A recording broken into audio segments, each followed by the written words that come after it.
Reels वाली बहू। प्रज्ञा को रील्स बनाने का बड़ा ही क्रेज है और वो दिन भर रील्स बनाती रहती है। खाते पीते घूमते फिरते घर में कॉलेज में रील्स बनाने के कारण प्रज्ञा पूरे कॉलेज में हाईलाइटेड है। जहां उसकी रील्स सभी को पसंद आते हैं, वहीं मनीषा चिंता में डूबी रहती है। एक रोज जब खाते हुए प्रज्ञा रील्स बना रही होती है, तब मनीषा कहती है, 1 मिनट भी चैन नहीं है इस लड़की को। ये नहीं कि खाना तो आराम से खा ले, लेकिन नहीं, अरे थोड़ी देर रील्स नहीं बनाओगी तो आसमान नहीं टूट पड़ेगा। अरे मम्मी, इसी को तो कहते हैं डिटर्मिनेशन। तुम नहीं समझोगी ये सब। भगवान, इस लड़की को सद्बुद्धि दे। जब देखो तब टेढ़ा बाका मुंह बनाती रहती है। मनीषा की बात का प्रज्ञा पर जरा भी असर नहीं होता और वो खाते खाते रील्स बनाती रहती है। दिन बीतने लगते हैं और देखते देखते प्रज्ञा का कॉलेज भी खत्म हो जाता है।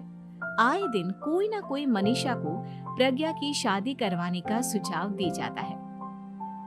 सब ठीक ही कहते हैं, प्रज्ञा की शादी कर देनी चाहिए। अपने घर के काम काज में व्यस्त हो जाएगी तो खुद ही ये रील्स और नाच गाना बंद हो जाएगा।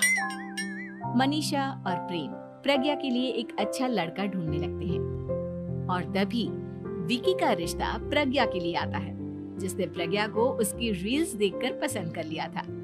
अगले दिन विकी अपने माता पिता के साथ प्रज्ञा के घर पहुंच जाता है और प्रज्ञा साड़ी पहने हाथों में चाय की ट्रे लिए उनके सामने आती है। जब विकी को पसंद है तो हमें भी बहू पसंद है। बहन जी, आप बारात की तैयारी कीजिए। एक बार लड़का लड़की अकेले में बात कर ले तो अच्छा रहेगा। हाँ हाँ, क्यों नहीं। मनीषा विकी को प्रज्ञा के कमरे में भेजती है, जहां प्रज्ञा पहले से ही रील्स बना रही होती है। तभी विकी कहता है, आ गए आपके साजन जी।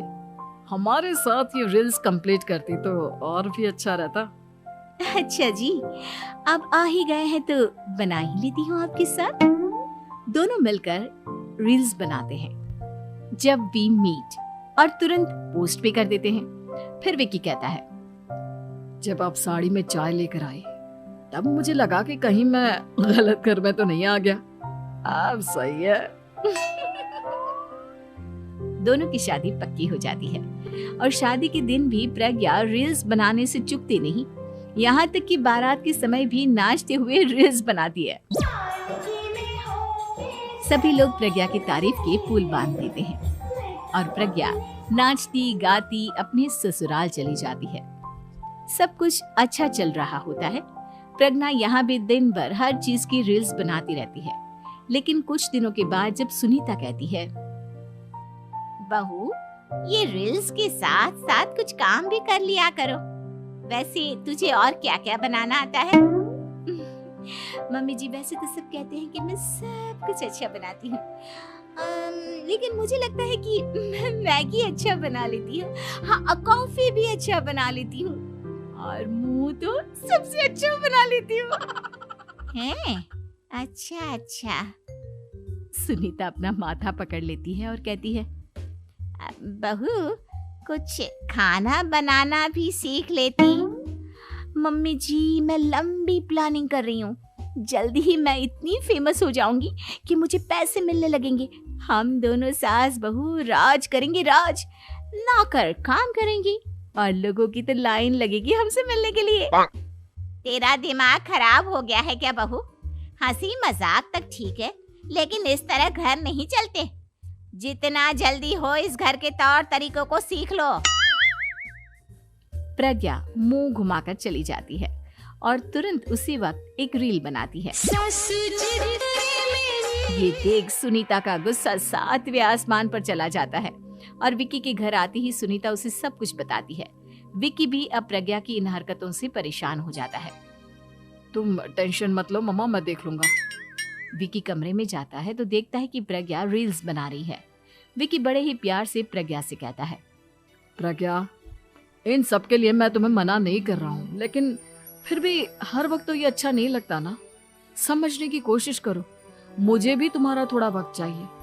मैं जब ऑफिस से आता हूँ तो मुझे समय देने की जगह इसी में लगी रहती है। तुम ज्यादा ही सोच रहे हो। तुम भी मेरे साथ रील्स बनाओ ना, तुम्हें भी बहुत अच्छा लगेगा। तुम्हें इज्जत से कोई बात समझ में नहीं आती क्या? दिमाग खराब हो गया है तुम्हारा इस चकाचौंध से। अगर तुमने अपना रवैया नहीं बदला तो मैं तुमसे दूर चला जाऊंगा। तुम ही रिश्ता लेकर आए थे, मुझे लड़कों की कमी नहीं थी और ना आज है।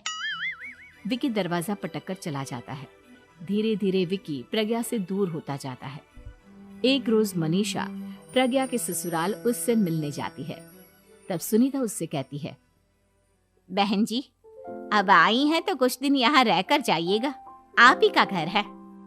हाँ मम्मी, बहुत दिन हो गए तुम्हारे साथ एक भी रील नहीं बनाई मैंने। प्रज्ञा तुरंत अपने फोन में रील्स ऑन कर लेती है। ये सब मुझसे नहीं होता। तेरा ये भूत अभी तक नहीं उतरा क्या?